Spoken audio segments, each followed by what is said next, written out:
If you listen to the media, they will tell you that the Nazi Party is growing in Germany again and that they just barely missed winning an election over the weekend. Well, are they Nazis? Why? Are they far right?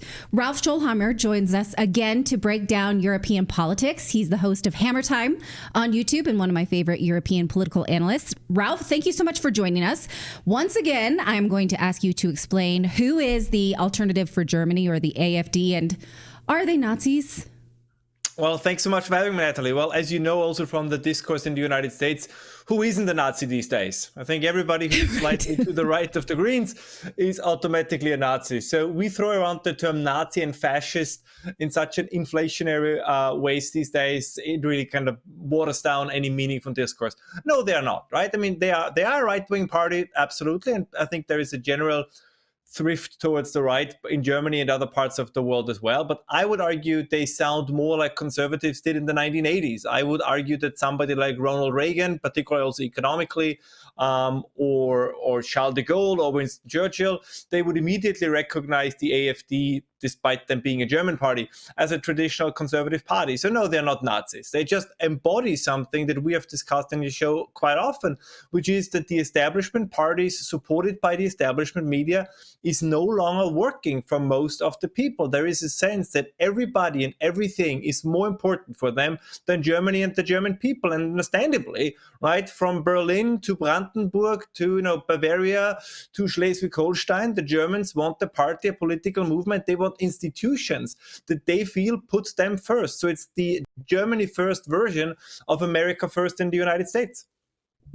So I guess what these headlines are insinuating is because Germany is the bad guy in World War II, they can never feel nationalistic ever again. And anytime Germans feel like they must support themselves, this could lead to a Holocaust. It's a very extreme leap to take, but it's laziness that is clickbait. That's what I think. What do you think? No, it's clickbait. You're right. And the thing is that usually you only refer to the other side as a Nazi if you're losing the argument. I mean, full disclosure, if I would be sitting here in front of you in an SS uniform and you would say, Ralph, so where do you come from?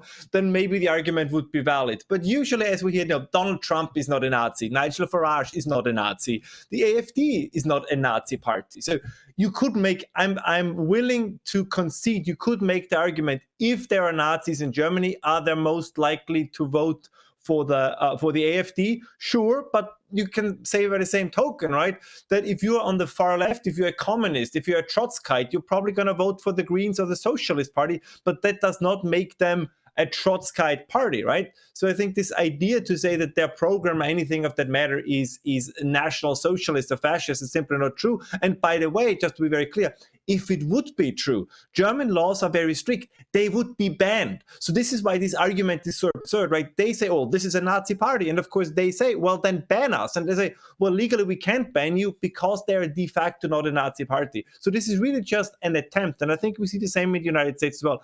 It's an attempt to intimidate, to blackmail voters into not voting for the parties that they actually feel would present their interests in the best possible way. So early results are seeming to show that Chancellor Olaf Scholz's party has won a slight majority, the Social Democrats. But by a hair is what we're seeing right now.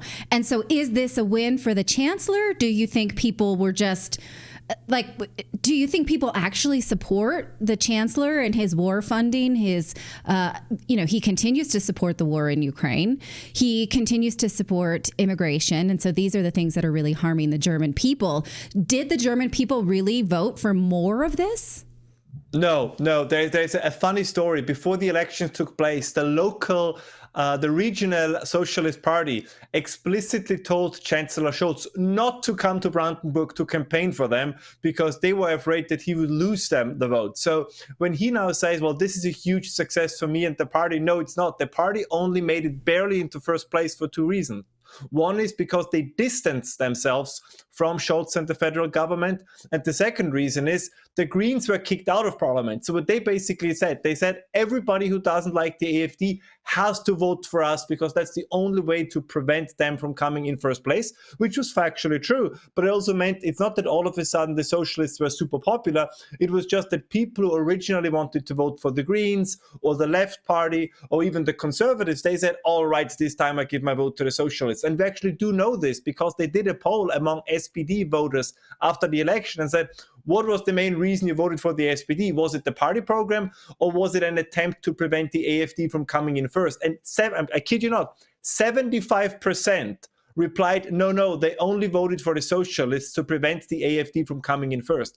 And what this tells you in Germany in a broader sense is that many of the establishment parties, they don't have a genuine program anymore. The only program they have, and we see, by the way, the same in Austria with our right wing as well, the only program they have is we are not the AfD. And that's the reason why Germany is coming to a standstill, right? This is the reason why Germany is not working that well anymore, because if all the political parties have is we don't have a program, but at least we are not those guys, that is not how you do successful policy. So I think that on the long run, the success of the AfD will continue.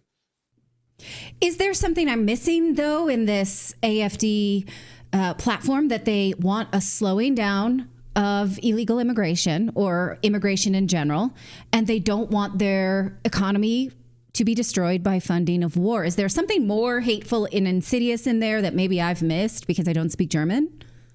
Well, it depends. I mean, there are people who say that the idea to put your own country first is hateful in itself, right? I think that you and I would not share that sentiment, but some people make the case. But if you look at the voter, I mean, this is so fascinating. If you look at the voter breakdown, the AfD came first with voters under 30. So the idea, right, that everybody who votes for the AfD is like old Nazis who cling to the last years of their life is entirely untrue. These are young people that vote for them. They came in first with workers, and they came in first with people who are self-employed. So it's basically those who are young and keep the country running who more and more shift to the AfD. And I think that's also an encouraging sign because most people want their country to work for them. And there's nothing wrong with this. We have this autoimmune disease all over the West, I would argue, where we are told to feel bad if we say that Germany should work for Germans, just as the United States should work for Americans. That is how it is supposed to be. We live in a world that consists of nation states. And in order to have a nation state, the nation part is kind of important.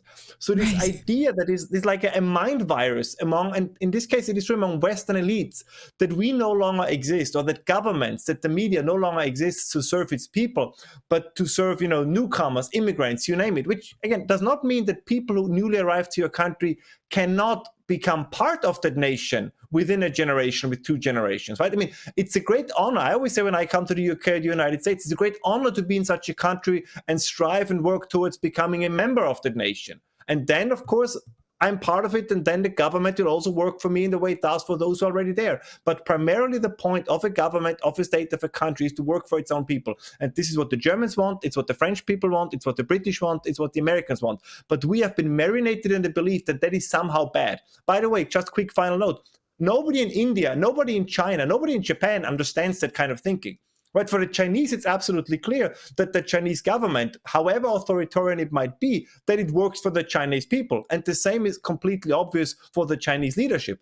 The same is the case in India. Whatever you think about the Indian government and Indian leadership, they know that their primary obligation is towards the Indian people. It's just in Europe and the United States and Australia and some other parts of the West where there's this odd idea that the primary responsibility of political parties is towards the global climate, is towards some universal human rights, is towards some, utopian, or as we would probably say, dystopian ideal, and their own people come very, very last. And I think there are people revolting against that, and I think that's a good sign.